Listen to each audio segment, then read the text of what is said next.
China के शहर Beijing में समर ओलंपिक्स की तैयारियां जोरों शोरों से चल रही थीं। पिछले कई सालों की कोशिशों के बाद आखिरकार इस बार चाइना को समर ओलंपिक्स 2008 होस्ट करने का पहली बार मौका दिया गया था। इसी वजह से चाइना इस इंटरनेशनल इवेंट को हर सूरत में बगैर रुकावटों के अंजाम तक पहुंचाना चाहता था, जिसके लिए $40 बिलियन यानी तकरीबन 3000 अरब रुपए खर्च करके न सिर्फ न्यू स्टेडियम्स बनवाए गए बल्कि दुनिया में अच्छा इंप्रेशन देने के लिए बीजिंग एयरपोर्ट को रेनोवेट भी किया और लोकल ट्रांसपोर्ट में हजारों नई बसेस भी ऐड की गई। लाइट्स, जनरेटर्स, सिक्योरिटी, ट्रांसपोर्ट सब चीजें रेडी थीं, लेकिन फिर भी कुछ न कुछ गड़बड़ लग रही थी। ओलंपिक्स की ओपनिंग सेरेमनी में अब सिर्फ 2 दिन रह चुके थे। दुनिया भर की टीम्स बीजिंग पहुंच चुकी थीं, टिकट्स भी बुक हो चुकी थीं और पूरी दुनिया इस इवेंट का शिद्दत से इंतजार कर रही थी कि चाइनीज गवर्नमेंट को एक ऐसी खबर मिली जिसने उनके पैरों तले जमीन ही निकाल दी। जी हाँ, चाइना मेट्रोलॉजिकल डिपार्टमेंट ने बीजिंग में तूफानी बारिश की फोरकास्ट जारी कर दी थी, और वो भी ठीक ओलंपिक्स ओपनिंग सेरेमनी वाले दिन की। बारिश होने से पहले ही एडमिनिस्ट्रेटर्स पर यह खबर बिजली बनकर गिरी, क्योंकि जिस स्टेडियम में ये सेरेमनी होना थी वो था बीजिंग नेशनल स्टेडियम, और ये स्टेडियम ओपन एयर था। यानी इवेंट पर चाइनीज गवर्नमेंट की सालों की मेहनत सिर्फ 1 ही घंटे की बारिश की नजर होने वाली थी। अब इवेंट में सिर्फ 1 दिन रह चुका था। सारे एडमिनिस्ट्रेटर्स सर जोड़कर बैठे थे कि चाइनीज गवर्नमेंट ने एक ऐसा हल निकाला जिससे बारिश भी होगी लेकिन स्टेडियम और बीजिंग की सड़कें गीली भी नहीं होंगी। जेम टीवी की वीडियोस में एक बार फिर से खुशामदीद। इस मसले से निपटने के लिए चाइनीज गवर्नमेंट ने क्लाउड सीडिंग नामी टेक्नोलॉजी का इस्तेमाल किया, और इवेंट के दिन ही जब घने बादल बीजिंग की तरफ बढ़ रहे थे उनको बीजिंग के बाहर ही बरसने पर मजबूर कर दिया, जिसकी वजह से इवेंट के वक्त आसमान बिल्कुल साफ हो चुका था। नाज़रीन, क्लाउड सीडिंग एक ऐसी टेक्नोलॉजी है जिसको इस्तेमाल करके दुनिया के किसी भी हिस्से में बारिश लाई जा सकती है। ये टेक्नोलॉजी काम कैसे करती है, कैसे अब इंसान के पास ये पावर आ गई है कि वो कहीं भी किसी भी वक्त बारिश ला सकता है, ये जानने के लिए जरूरी है कि हम पहले ये जानें कि बारिश होती कैसे है।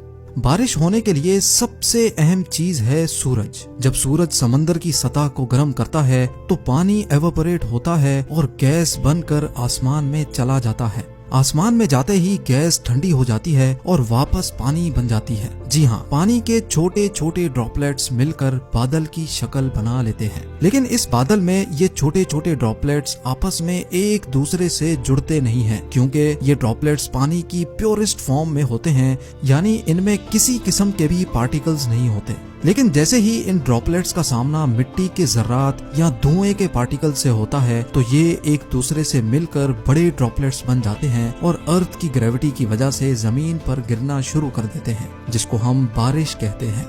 ये तो था बारिश का बेसिक फंक्शन, लेकिन क्लाउड सीडिंग से बारिश कैसे मुमकिन बनाई जाती है। क्लाउड सीडिंग टेक्नोलॉजी पहली बार 1946 में अमेरिकन केमिस्ट विंसेंट शॉफर ने डेवलप की थी, जिसमें सिल्वर आयोडाइड नामी एक कंपाउंड को आसमान में बादलों के ऊपर स्प्रे किया जाता है, जो बादलों में ही मौजूद छोटे छोटे ड्रॉपलेट्स को एक दूसरे से मिलने पर मजबूर कर देते हैं, और आखिरकार ये ड्रॉपलेट्स इतने हैवी हो जाते हैं कि वो बारिश बनकर जमीन की तरफ गिरना शुरू हो जाते हैं। लेकिन इस बारिश को सिर्फ रेन नहीं बल्कि आर्टिफिशियल रेन कहा जाता है। 1967 में यूएस और वियतनाम की वॉर के दौरान अमेरिका ने वियतनाम को क्लाउड सीडिंग के जरिए शिकस्त दी थी। लेकिन सवाल ये है कि आखिर कैसे अमेरिका ने इस टेक्नोलॉजी के जरिए वियतनाम की आर्मी को कमजोर कर दिया था। नाजरीन, हुआ कुछ यूं था कि 5 साल चलने वाली इस जंग के दौरान हर साल मॉनसून के सीजन में अमेरिका अपने C-130 हरक्यूलिस इस्तेमाल करके वियतनाम के बॉर्डर पर बादलों के ऊपर चुपके क्लाउड सीडिंग करता था। इस क्लाउड सीडिंग की वजह से हर साल वियतनाम में मॉनसून का सीजन एक्सटेंड हो जाता था, जिसकी वजह से खौफनाक सैलाब आते थे जो रोड्स तोड़ देते, और पहाड़ी इलाकों में बेइंतहा बारिश की वजह से वहां लैंड स्लाइडिंग हो जाती थी। रोड्स बंद होने की वजह से वियतनाम की आर्मी की सप्लाईज डिस्टर्ब हो जाती थी और वो हर गुजरते साल कमजोर होते गए। इस ऑपरेशन को अमेरिका ने ऑपरेशन पोपाई का नाम दिया था। लेकिन क्लाउड सीडिंग का जो इस्तेमाल दुबई कर रहा है वो वाकई हैरानकुन है। दुबई जो ग्लैमर का दूसरा नाम माना जाता है और जहां हर किस्म का ऐशो आराम मौजूद है, لیکن کیا آپ کو معلوم ہے کہ دبئی پینے کا پانی ایک ایک قطرہ کتنی مشکل سے جمع کرتا ہے؟ کیونکہ دبئی میں صرف سال میں 10 بار بارش ہوتی ہے، اسی وجہ سے یہاں کوئی ریورز بھی نہیں بہتی۔